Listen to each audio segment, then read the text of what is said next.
نحمده ونستعينه ونستغفره ونؤمن به ونتوكل عليه ونعوذ بالله من شرور أنفسنا ومن سيئات أعمالنا من يهده الله فلا مضل له ومن يضلله فلا هادي له ونشهد أن لا إله إلا الله ونشهد أن محمدًا عبده ورسوله أما بعد فأعوذ بالله من الشيطان الرجيم بسم الله الرحمن الرحيم إن الذين قالوا ربنا الله ثم استقاموا تتنزل عليهم الملائكة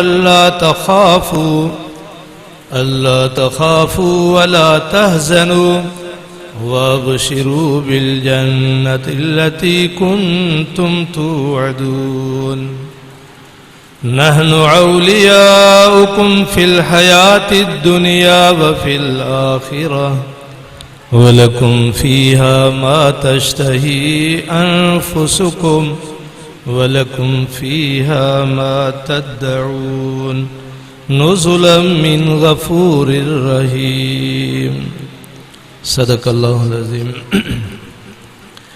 मुंहिंजा मोहतरम सामईन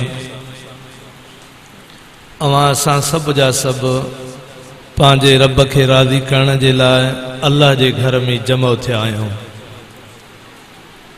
अल्लाह पाक खे राज़ी करण जे लाइ ज़रूरी आहे त तव्हां असांजो तवज्जो इहो हुजे त जेका शइ मां ॿुधां उन ते अमल कयां, इख़लास वारी नियत हुजे ऐं अमल जी नियत हुजे त जेकी कुझु ॿुधंदासीं ज़रूर उन मां कुझु न कुझु पल ज़रूर पवंदो। मुहर्रमुल हराम जो मुबारक महीनो शहादतुनि जो महीनो आहे, क़ुर्बानियुनि जो महीनो आहे, इहो हली रहियो आहे ऐं अवां हमेशह वाइद ॿुधी रहिया हो। हिन वक़्तु सोचण जी ॻाल्हि इहा आहे त इहे वाइद ऐं नसीहतूं ॿुधी करे, शहादतुनि जा वाक़ियात ॿुधी करे असां तव्हां पंहिंजो अज़म कहिड़ो बणायूं था। आख़िर असांखे बि ज़िंदगी का अमली ज़िंदगी गुज़ारणी आहे या सिर्फ़ु वाइद ॿुधी करे वाह वाह करणी आहे। वाइज़ ॿुधी करे सुभान अल्लाह चवण ऐं अमल ते न अचणु, इहो त हिकिड़ो कननि जो शौक़ु पूरो कंदासीं त कननि ॿुधो, ज़बान अल्हम्दुलिल्लाह चयो, पर दिलि जे अंदरि उहा ॻाल्हि जॾहिं वेहंदी आहे त यकीनन इहो माण्हू अमल ते बि ईंदो आहे। तंहिंजे करे सभ खां अव्वल इहो ख़्यालु कयो, नियत कयो त इंशाअल्लाह अमल कंदासीं। अमल करण जे लाइ सभु तयारु आहियो। अमल से ज़िंदगी बनती है, जन्नत भी जहन्नम भी, ये खाकी अपनी किस्मत से न नूरी है न नारी है। अमल सां ज़िंदगी ठहंदी आहे। जेकॾहिं भित ते सॼी दीवार ते शींहुं शींहुं कोई ॿार लिखी वञे टिजंदव? सॼी दीवार ते लिखी वञे शींहुं लिखे वेठो, कोन टिजंदव तव्हां। पर जेकॾहिं शींहुं जो बच्चो असली सूरत में ज़ाहिर थी पवे त हर हिक खे ख़तरो महसूसु थींदो त मूंखे न खाई वठे। त जेकॾहिं मां बयानु कयां ऐं उहो बयानु ॿुधी तव्हां हलिया वञो ऐं कोई उन जो को अमली सबूत न थिए त को फ़ाइदो न थींदो। सहाबा किराम जी ज़िंदगी उहा हुई, हिकिड़ी ॻाल्हि ॿुधंदा फौरन उन ते अमल करे छॾींदा। शराब हराम थियो, साहबी शराब जो वापारु कयूं, खयूं पियो अचे, मटका उठ ते आहिनि, ख़बर पई शराब हराम थी वियो, डंडो खणी सभु टोड़े छॾे। कंहिं चयो साईं वापारु करे आया हो, जितां ख़रीद करे आया उते वापसि करे अचो आहे। फरमायो जंहिं शइ जो पीअणु हराम थी वियो उन जो हींअर वापारु बि हराम आहे। साहबिया औरत क़ज़ाए हाजत जे लाइ झंगल जे अंदरि मौजूदु आहे, ओचितो ख़बर पई पर्दो थी वियो, पर्दो फ़र्ज़ थी वियो, वेही रही न्याणीअ खे टोड़ियईं, जल्दी कपिड़ो खणी आ, पर्दो करे बाद में हिकिड़ो क़दम अॻिते खणंदमि। हिकिड़ो क़दम बि सुन्नत जे ख़िलाफ़ न खॼणु ऐं जीअं काई शइ अमल जी कन ते पवे फौरन अमल करणु, इहा आहे असुल मोमिन जी ज़िंदगी। अल्लाह करे अहिड़ी ज़िंदगी तव्हां असां वटि अची वञे। कोशिश त कयूं न, कोशिश करे इंसान, यकीनन कोशिश कंदे कंदे ॿार जॾहिं हलणु शुरू कंदो आहे न, कॾहिं अबो ईअं हथ खोलींदो आहे त अचु ॿारु हलंदो, हेॾे बि थिड़ंदो, हेॾे बि। कॾहिं खट जे ॿाहीअ सां चिंबड़ी करे ॿारु हलणु शुरू कंदो आहे। नेठि इहो हलंदे हलंदे पंहिंजे पेरनि ते डुकणु बि शुरू कंदो आहे। इन जे करे कंहिं अल्लाह वारे अजीब चयो आहे, हमने तय की इस तरह से मंजिले, चल पड़े चल कर गिरे, गिर कर उठे उठ कर चले फिर चल पड़े।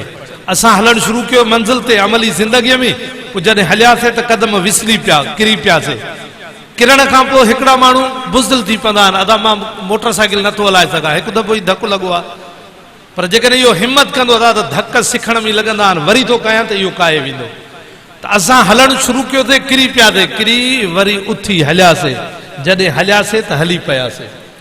हिकिड़ो माण्हू अमली ज़िंदगीअ में जॾहिं कदम रखंदो आहे त पोइ अल्लाह पाक उनखे पंहिंजे मंज़िल ते पाण पहुचाईंदो आहे। पर हलणु त सिखूं। शेख सादी रहमतुल्लाह अलैह इल्म जे हुसूल जे लाइ बगदाद जो रुख कयो, पैदल हलियो। सफ़र कंदे कंदे जूतो फटी पियो, उनखे उछलियाई, पैदल हलणु लॻो। अॻिते हली पेरनि मां रतु निकिरी पियो, हलंदो रहियो। पोइ सफ़र खां रस्ते खां हटी करे अञा मंज़िल ते पहुतो बि कोन। हिकिड़ी जॻह ते थधी शाम में वेही दिलि जे अंदरि तमन्ना आई, या अल्लाह पैदल तुंहिंजे दीन जे इल्म जे हुसूल जे लाइ निकितो आहे, काश जेकॾहिं मूंखे सवारी हुजे हा त मंज़िल ते आसानी सां पहुची वञा। इहो ख़्यालु आयो। शेख सादी रहमतुल्लाह अलैह ॾिठो त हिकिड़ो शख़्स अचे थो पियो, जंहिंखे ॼंघूं कोन्हनि के, रिढ़ंदो रिढ़ंदो सफ़र कंदो अचे थो पियो। उहो शेख सादीअ वटां अची अञा अॻिते गुज़र कई, अॻिते हलियो वियो, बीठो बि कोन, रुकियो बि कोन। शेख सादीअ खे ख़्यालु आयो, या अल्लाह मां त सवारीअ जी तमन्ना पियो कयां, मूंखे तो ॼंघूं त ॾिनियूं। हीउ अहिड़े क़िस्म जो शख़्स जंहिंखे ॼंघूं बि कोन्हनि, पोइ बि पंहिंजे मंज़िल जे तरफ़ हली पियो आहे ऐं रस्ते तां बि हटियो नथो। मां त सुस्त थी रस्ते तां बि हटियो आहे, त पोइ मंज़िल ते कीअं पहुचंदुसि। उनखे ॾिसी करे शेख सादी उथियो ऐं रवानो थियो सफ़र ते। बगदाद पहुची करे इल्मु हासिल कयईं शेख सादी। उनखां पोइ शेख सादी रहमतुल्लाह अलैह वक़्त जो वॾो अल्लामा बनियो। त तव्हां असांखे बि हिकिड़े रस्ते ते हलणो आहे। उहो रस्तो जेको अल्लाह जे रसूल, सहाबा जे मार्फत, अहल बैत जे मार्फत तव्हां असां ताईं पहुचायो आहे। हाणे इहो न आहे त सहाबा जिहाद कयो, सहाबा शहादतूं हासिल कयूं ऐं अहल बैत शहादतूं हासिल कयूं, हाणे उहे हासिल करे विया ऐं हाणे असां खां छुटी थी वई। भई इहो दग त आहे, हलंदो, क़यामत ताईं हलंदो। तव्हां असां हिन में पंहिंजो हिसो केतिरो वठूं था। हुज़ूर अलैहिस्सलातु वस्सलाम जन सहाबा खे उहो सबक़ सेखारियो जो सहाबा घर जे तरसण जे लाइ तयारु थोरी हूंदा, घर जे तरसण जे लाइ तयारु न हूंदा। हज़रत अबू अयूब अंसारी रज़ी अल्लाह ताला अन्हु, जंहिंजी उमिरि इस्तांबुल जे तरफ़ जिहाद में वेंदे 95 साल या 92 साल, अक्सर चाहत हूंदी मता मां हिन उम्र में जिहाद में निकिरी वञा ऐं मुंहिंजो मौत मदीने खां ॿाहिरि थिए। छो त सहाबा खे मदीने सां ऐं हुज़ूर सां मुहबत हूंदी। इन जे करे हज़रत अबू अयूब अंसारी रज़ी अल्लाह ताला अन्हु कुझु अरसे ताईं इन इंतज़ार में रहियो त जेकर मौत मदीने जो थिए। छो त हज़रत उमर साईं जहिड़े जलील क़दर सहाबी जी दुआ आहे, अल्लाहुम मरज़ुक़नी शहादतन फी सबीलिक वजल क़बरी फी बलद रसूलिक। अल्लाह शहादत जो तो मौत दे, लेकिन मदीने जे क़ब्र खां महरूम न कजा, मुंहिंजी क़ब्र मदीने मुनव्वरा जे अंदर भी थे। अल्लाह ॿई दुआऊं क़बूल कयूं। त हज़रत अबू अयूब अंसारी चाहींदो त मौत मदीने में थे, दफन भी मदीने में थे। इन जे करे कुछ अरसे जिहाद में न वियो। लेकिन हिकिड़े दफ़े अचानक ख्वाब में ॾिठाई। छा ॾिठाई? ख्वाब में ॾिसे पियो त जेके क़बरूं जन्नतुल बकिया जे अंदर आहिनि, उन्हनि मां कुझु माण्हुनि खे कढी करे ॿिए तरफ़ मुंतकिल कयो थो वञे, ऐं कुझु क़बरूं जेके जन्नतुल बकिया जे अंदर मौजूद कोन्हनि के, उहे ॿाहिरां आणे करे उन्हनि खे जन्नतुल बकिया में दफ़न कयो थो वञे। जॾहिं इहो ख्वाब ॾिठई त ख्वाब ॾिसण खां पोइ जेको इस्तांबुल लश्कर जिहाद जे लाइ वियो पे हज़रत अबू अयूब अंसारी रज़ी अल्लाह ताला अन्हु, उन सां वञी करे रवानो थियो ऐं रस्ते में शहादत थी वई, मौत थी वियो। इस्तांबुल में हिन वक़्त भी हज़रत अबू अयूब अंसारी जी क़ब्र आहे। हिन वक़्त भी तो शहादत जी तमन्ना जेका आहे उहा सहाबा जे दौर में ॾाढी अजीब हुई। हिकिड़ी न्याणी रोए थी वेठी पीउ जे फौत थियण ते। कंहिं चयो धीअ छो पई रोए? तुझो पी पे फौत थे सुभाणे हुनजो थींदो खोड़ फौत थी विया तोखे भी फौत थियणो आ रोअण जी ज़रूरत कोन्हे उहा न्याणी चवण लगी मां अब्बे जे फौत थियण ते न पी रोआं मांखे गम सदमो दुख इन शइ जो आहे मुंहिंजूं जेतिरियूं सहेलियूं हुयूं उन्हनि जा वालिद अल्लाह जे रस्ते में जिहाद में शहीद थिया आहिनि ऐं मुंहिंजो अबो घर में बिस्तरे ते मरी रहियो आहे मूंखे दुख सदमो अफ़सोस इहो पियो थिए त काश मुंहिंजो पीउ बि शहादत जो मौत हासिल करे अल्लाह जे रस्ते में शहीद थिए हा हज़रत ख़ालिद बिन वलीद रज़ी अल्लाह ताला अन्हु जंहिंखे अल्लाह सैफुल्लाह जो लक़ब ॾिनो हर जिहाद में शरीक थियो हर जिहाद में फतह नसीब थी लेकिन आखिरी उम्र में पंहिंजे बिस्तरे ते फौत पिया थियनि रोई पिया कंहिं चयो ख़ालिद तू हेॾो जुर्रतमंद बहादुर दिलेर मौत खां घबराई करे रोई रहियो आहे ख़ालिद चयो न मौत जे करे न पियो रोआं अफ़सोस ही आहे त मुंहिंजे जिस्म जो कोई हिस्सो ज़ख़्म खां वांदो कोन्हे जिस्म शलनी थियल हो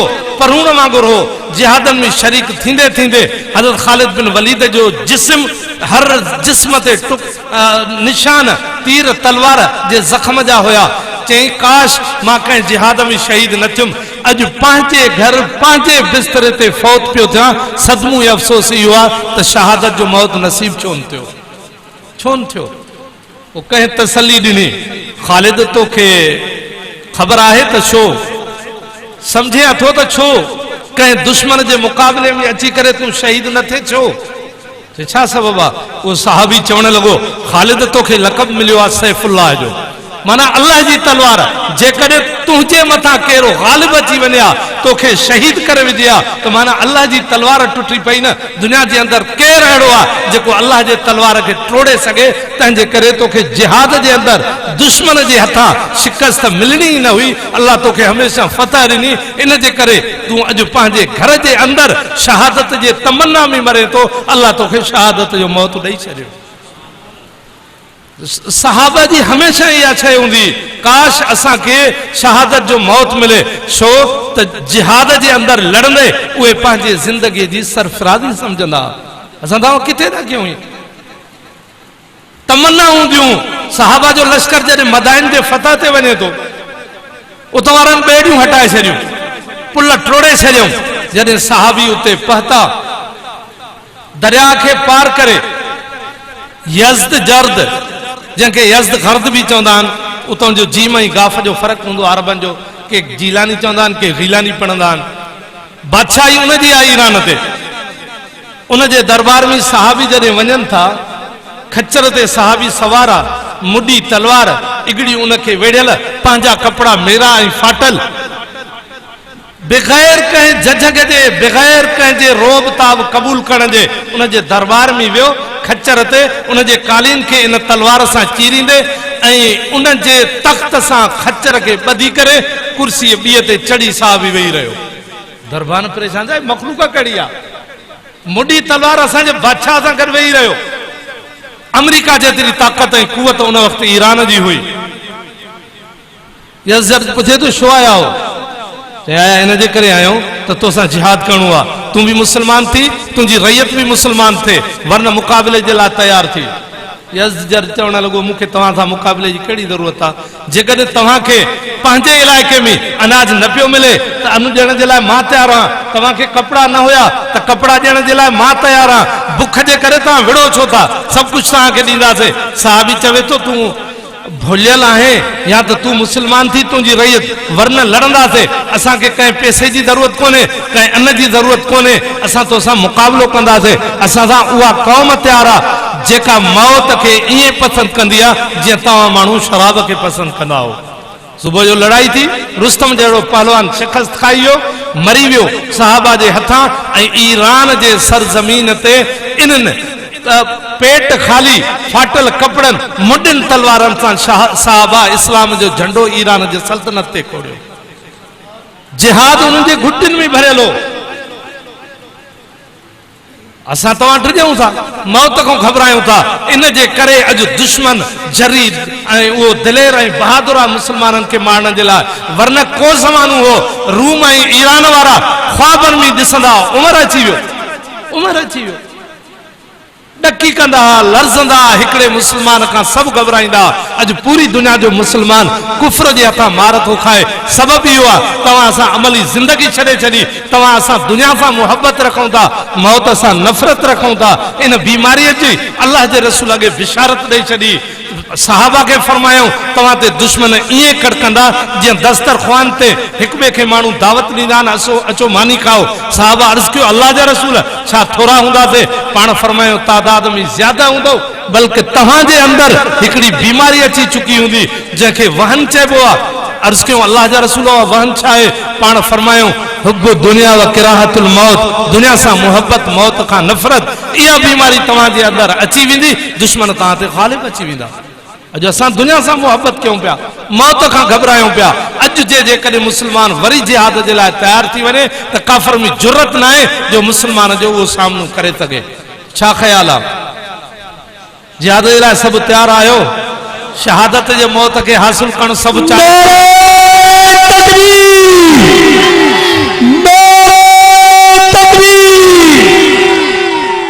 सहाबा मौत के ही चाहिदा। उहद जे लड़ाई के अंदर हजरत अब्दुल्ला इब्न जहश ऐं साद बिन अबी वकास रजी अल्लाह ताला अन्हु बई हिक बे सां सलाह था कन तो मां दुआ घुरा तू आमीन चओ तू जडे दुआ घुरे तो मां आमीन चवा।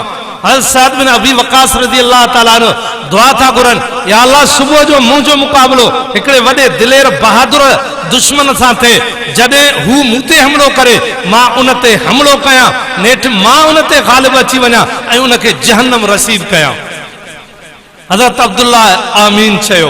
हजरत अब्दुल्ला दुआ तो घुरे या अल्लाह सुबानी मुंहिंजो कहे दुश्मन में वडे बहादुर सां मुकाबलो थे या अल्लाह मां हुन ते हमलो कया हू मूते हमलो करे ऐं हू मूंखे तुंहिंजे रस्ते में शहीद करे वठे पो मुझे जिस्म के चीरे मुझे कन्नन के कपे मुझे नक के कपे मुझे आंगुरन के मुझे जिस्म का जुदा करे।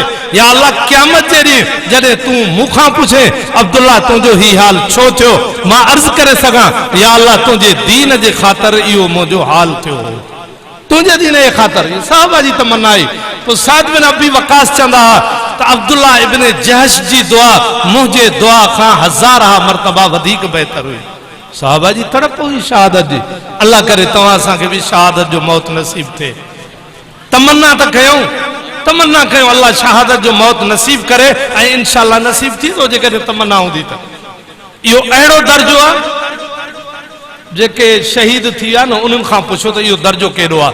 शहीद जे रत जो कतरो ज़मीन ते बाद में किरंदो आहे पहिरियों अल्लाह उनखे जन्नत जो घर ॾेखारींदो आहे। शहीद जे रत जो कतरो ज़मीन ते बाद में किरंदो आहे पहिरियों अल्लाह पाक उन जे बख़्शिश जो ऐलान करे छॾींदो आहे। अल्लामा कुर्तबी अजीब ॻाल्हि लिखी आहे कहिड़ी सभिनी जो रूह इज़राइल अलैहिस्सलाम परवाज़ कंदो आहे नबी हुजे गौस हुजे कुतुब हुजे वली हुजे लेकिन जंहिं वक़्तु शहीद जो नंबर ईंदो आहे अल्लाह इज़राइल खे फरमाईंदो आहे इज़राइल तूं थोरो पोइते हट ही मुंहिंजे नाले ते जान कुर्बान पियो करे मुंहिंजे रस्ते में शहीद थी रहियो आहे मां रब इन जो रूह पंहिंजो पाण कब्ज़ कंदो। शहीद जो रूह अल्लाह पाण कब्ज़ कंदो आहे। शहीद जॾहिं शहादत ते ईंदो आहे शरीयत जो पैमानो तब्दील थी वेंदो आहे। ॿियनि खे तव्हां असां गुस्ल ॾींदासीं असांजे मस्जिद जो इमाम गुस्ल ॾींदो लेकिन जॾहिं शहीद जो नंबर ईंदो आहे अल्लाह पाक शरीयत जे पैमाने खे तब्दील कयो। ख़बरदार इनखे कंहिं नए पाणी लॻाइण जी ज़रूरत कोन्हे इन जे जिस्म खे शहादत जो जेको रत लॻो आहे मां अल्लाह पाक वटि इहो ॾाढो क़ीमती आहे इहो शहीद इन रत सां मां रब वटि हाज़िर थिए। ॿियनि जा कपिड़ा चेंज कयो ॿियनि खे कफन पारायो ख़बरदार शहीद जंहिं लिबास में शहीद थियो आहे इहो इन लिबास सां मां अल्लाह वटि अचे इहा मूंखे शइ ॾाढी पसंदि आहे। भाई अल्लाह जे दरबार में पेश थियणु कामयाबी हासिल करणु इहा काई मामूली शइ कोन्हे इहो को सेज वारो ऐं गुलनि वारो रस्तो कोन्हे इहो रस्तो ॾाढो ॾुखियाईनि जो रस्तो आहे। जेकॾहिं तव्हां असांखे कामयाबी हासिल करणी आहे त पोइ कंहिं शाइर अजीब अकासी कई आहे कीअं मेरे रास्ते में कहकशा नहीं है मेरे रास्ते में कहकशा नहीं है गर पत्थरों पे चलकर आ सको तो आओ मुझे रास्ते में सुख चैन कोने पर जेकर तकलीफ़ुनि ते कंडनि ते पत्थरनि ते हली करे मां रब जे तरफ़ अची था सघो त पोइ अचो पोइ जन्नत तव्हां असांजे लाइ आसान आहे। जंहिं माण्हूअ खे मौत सां मुहबत हूंदी यकीनन उहो दुश्मन खां न घबराईंदो उन जे आॾो बि जुर्रतमंद हूंदो उन जे आॾो बि जुर्रतमंद हूंदो। कंहिं अल्लाह जे वलीअ खे बादशाह नाराज़ थियो पकड़े करे दरबार के अंदर पेश करे ऐं शींह जे पिंजरे जे अंदर उछलायो तो जी शींह इनके असांजे आॾो चीरे फाड़े खाई ऐं ख़त्म करे छॾे काई बुजुर्ग वटि का घबराहट न जीअं उनके शींह जे पिंजरे में उछलियऊं शींह आयो उन जे पेरनि खे चटण लॻो शींह पेरनि खे चटण लॻो बुजुर्ग बिल्कुलु बीठो आहे वेठो आहे सुकून सां जॾहिं ही मंज़र ॾिठो वज़ीर जो बादशाह के जल्दी कर ये अल्लाह जो को मक़बूल बंदो आ एक तो हिनके आजाद कर ऐं हिन खां माफ़ी वठ वरना तुझे हुकूमत जो खैर कोने को जल्दी पिंजरे खां बाहर कढियो बादशाह पटको लाए पेरनि ते रखियो अल्लाह वास्ते मूंखे माफ़ कर मुंहिंजी ग़लती आ तूं को अल्लाह जो बरगुज़ीदो बंदो आ बुजुर्ग माफ़ी त ॾिनी पर जॾहिं घर आयो घरवारी ॾिसी करे हैरत में पइजी वई त हिनखे त फांसीअ जे लाइ घुरायो वियो ही सलामत मोटियो पियो अचे घरवारी अहवाल पुछो घरवारी के अहवाल ॿुधाए ही मसलो आ शींह जे पिंजरे में उछलियो वियो शींह मुंहिंजे कदमनि में आयो मुंहिंजा कदम चटण लॻो पोइ बादशाह मूंखे कढी करे माफ़ी वरिती हेॾे मोकिलियो औरत औरत थींदी आहे न घरवारी मुड़ुस सां हुजत वारी हूंदी आहे अल्लाह रहम करे असां वटि खणी मायूं मथां ड्रजंदियूं हुजनि न त घरवारी जी मुड़ुस सां हुजत थींदी आहे औरत छा पुछण लॻी त जॾहिं शींह तुंहिंजा पेर चटे पियो त उन वक़्तु तो छा महसूस कयो तबियत में ॾिजे पियो लज़े पियो न पियो ॾिजे छा थियो छा पियो महसूस करे बुजुर्ग जवाब ॾिनो त जंहिं वक़्तु शींह मुंहिंजे पेरनि खे चटे पियो उन वक़्तु मूंखे ख़्यालु आयो त इन जी इहा लिब पलीत आहे या पाक आहे इहो ख़तरो कोन हो त मूंखे खाईंदो इहो ख़्यालु कोन हो त इहो मुंहिंजे मौत जे लाइ आयो आहे अल्लाह वारनि खे मौत जी परवाह न हुई मौत अचे थो त भले अचे इन जे करे सईद बिन जुबैर रज़ी अल्लाह ताला अन्हु खे जॾहिं शहीद कयो वियो त रत एतिरो निकितो जंहिंजी का हदो हिसाब न हुजे हज्जाज बिन यूसुफ परेशान थियो त मौत जे करे हिन घबरायो न जो हिन जो एतिरो रत निकितो आहे जेको वॾे पहलवान खां बि न निकिरे हकीमनि खां पुछे छा मसलो आहे चई मसलो हीअ आहे त जॾहिं हिन खे तव्हां क़तल करायो आहे हिन जे दिलि जे अंदरि तिर बराबरि बि मौत जी घबराहट न हुई इन जे करे हिन खून हिन खां ज़्यादा निकितो आहे खून ज़्यादा निकितो आहे पोइ जेकॾहिं तव्हां असांजे अंदरि बि जुर्रत हूंदी दिलेरी हूंदी हिकु त ईअं शींह बि मुस्लमान जे वेझो न हूंदो पर जेकॾहिं जुर्रत ऐं दिलेरी न हूंदी त पोइ बुज़दिल ऐं भाड़ियुनि वांगुरु मौत त ईंदो हज़रत अली साईं जिहाद ते जंहिंखे तरग़ीब ॾींदा फरमाईंदा अल्लाह जे रस्ते में निकिरी करे शहीद थी वञो हिकु वार सां शहीद थींदव अल्लाह जो कसम घर जे अंदरि बिस्तरे ते मरंदव त उहा जिस्म ते 1000 मरतबा तलवार वहाइण खां वधीक तकलीफ़ आहे बिस्तरे ते मरण जी अल्लाह रस्ते में शहीद थी मरी वञो हज़रत उमर साईं जे अंदरि जॾहिं जुर्रत ऐं दिलेरी हुई न रूम जे बादशाह हरकिल हिकिड़ो पंहिंजो पहलवान मोकिलियो तलिया जेकॾहिं तूं हज़रत उमर खे शहीद करे आए क़तल करे आए बादशाही में तुंहिंजो हिसो मुंहिंजे धीउ सां तुंहिंजो निकाह थींदो हे जवान पहलवान हलियो त बस देरी कोन्हे हज़रत उमर साईं खे शहीद करे पियो अचां मसलो कहिड़ो आहे जॾहिं आयो मदीने खां ॿाहिरि पुछाई अमीरुल मोमिनीन किथे आहिनि माण्हुनि ॿुधायो त ही उहो वक़्तु आहे जो अमीरुल मोमिनीन हिन वक़्तु बेवा ऐं यतीम ॿारनि जे ज़मीनुनि जी संभाल करण वेंदा आहिनि मंझंदि जो टाइम हो हज़रत उमर साईं हेॾे ॿाहिरि निकितल आहिनि मदीने खां ॿाहिरि अल्लाह अहिड़ा हुकुमरान मुस्लमाननि खे ॾिना हा ऐं अल्लाह करे वरी को अहिड़ो हुकुमरान मिले जो हिन ज़ालिमनि मां असांजी जिंद छुटे अॼु ग़रीब अमीर सभु परेशान आहिनि नतीजो त असांजी बदअमाली आहे लेकिन अल्लाह ज़ालिम हुकुमरान जंहिंजे करे तव्हां असां परेशान आहियूं सभु बरकतूं हलियूं वयूं आहिनि दुआऊं त कयूं कम अज़ कम त अल्लाह करे अहिड़ो निज़ाम वरी असां वटि अची वञे हज़रत हुन तलिया पहलवान सोचियो अॻिते वञी त ही घाटो वण आहे आम रस्तो आहे मदीने इहो पियो अचे हज़रत उमर सां इन सां मोटंदा वण ते चढ़ी मथे वञी वेही रहियो जीअं हितां गुज़र कंदो पोयां हमिलो कंदो अल्लाह जी कुदरत इहा थी हज़रत उमर साईं चकर लॻाईंदो अची उन वण जे हेठां सुम्ही पियो आहे कंहिं बादशाह में हिम्मत रस्ते ते सुम्ही ॾेखारे सूबेदार बि कोन सुम्हंदो बादशाह त रहियो पर सूबेदार बि न सुम्ही ॾेखारींदो रस्ते ते हज़रत उमर साईं उन वण जे हेठां सुम्ही पियो हज़रत उमर साईं अरबनि खे 3 नसीहतूं कंदा थुलो कपिड़ो पायो सादो खाधो खाओ ऐं उस में वेहण जो पंहिंजो पाण खे आदि बनायो हज़रत उमर साईं सभु अरबनि खे नसीहतूं कंदा पाण बि आया उन वण जे हेठां निट वठी वई फौरन तलिया सोचियो हाणे मूंखे ॾाढो सवलो आहे सुतल खे लही करे सिर्फ़ु वार करिणो आहे तलिया जॾहिं लथो हेठि तलवार अञा कढे ही मस फौरन बेहोश थी किरी पियो। तलवार जो खड़को थियो हज़रत उमर साईं जागी पिया। ॾिठऊं त अजनबी माण्हू नंगी तलवार हथ में आ। हज़रत उमर साईं तरसिया। पोइ जॾहिं होश में आयो पुछोसि केरु आहे? चवण लॻो साईं मां जो नालो तली आहे, रूम जे बादशाह तव्हांजे क़त्ल जे लाइ मूंखे मोकिलियो। वण ते लिकल हुउसि, तव्हां जॾहिं सुतऊं निंड कई मां मोकिलियो सुठो सम्झो त हाणे लही करे तव्हांखे क़त्ल करणो आहे। पर जॾहिं मां तलवार कढियमि त तव्हांजे पेरनि खां शींहुं ज़ाहिर थी पियो। उनखे ॾिसी करे मां बेहोश थी करे किरियो हां। हज़रत उमर साईं पुछो शींहुं किथे आहे? हू त न ॾसे सघियो। वण जे मथां आवाज़ आयो उमर तूं असांजे दीन जी ख़िदमत कर, असां तुंहिंजे जान जी हिफ़ाज़त कंदासीं। शान मुस्तफा शान उमर फारूक। तलिया चवण लॻो उमर असां ॾिठोसीं झंगल जा जानवर तव्हांजे जान जी हिफ़ाज़त पिया कनि, अल्लाह जा फ़रिश्ता तव्हांजी गवाही पिया ॾियनि। मूंखे कलमो पढ़ाए तव्हां मुस्लमान थिया। अल्लाह करे तव्हां असांजे अंदरि अमली ज़िंदगी अचे। सहाबा करे ॾेखारियो, हज़रत हुसैन साईं करे ॾेखारियो। कलबरा जे मैदान ते न तिलावत खे छॾियऊं न नमाज़ खे छॾियऊं। आख़िरी शहीद थींदे बि आख़िरी सजदो करे ॾेखारियऊं। इन मां माना इहो मालूम थिए थो त तव्हां असांखे बि अमली ज़िंदगीअ खे छॾणु न घुरिजे। सभु कुझु क़ुर्बान कयूं लेकिन पंहिंजी अमली ज़िंदगीअ खे न छॾियूं। अॼुकल्ह मुस्लमान दुकान जो बहानो करे, कुर्मत जो बहानो करे नमाज़ खे छॾे थो ॾे। अल्लाह करे इहे नमाज़ूं तव्हांखे नसीब थियनि ऐं हक़ीक़ी नमाज़ हज़रत हुसैन जी नमाज़ आई, जंहिं नमाज़ ते अल्लाह रब्बुल इज़्ज़त फ़रिश्तनि ते बि फ़ख्रु कंदो आहे त सजदो त इहो आहे जेको तलवारुनि जे शामनि जे हेठां कयो वञे। अल्लाह करे तव्हां असांजे अंदरि बि दीन जी समझ अची वञे। हज़रत साईं वेठा आहिनि, काफ़ी बुज़ुर्ग पोइते आहिनि, इंशाअल्लाह सभु सुकून सां वेही वाइद ॿुधंदव। अल्लाह तव्हां असां सभिनी खे अमल जी तौफ़ीक़ अता फ़रमाए।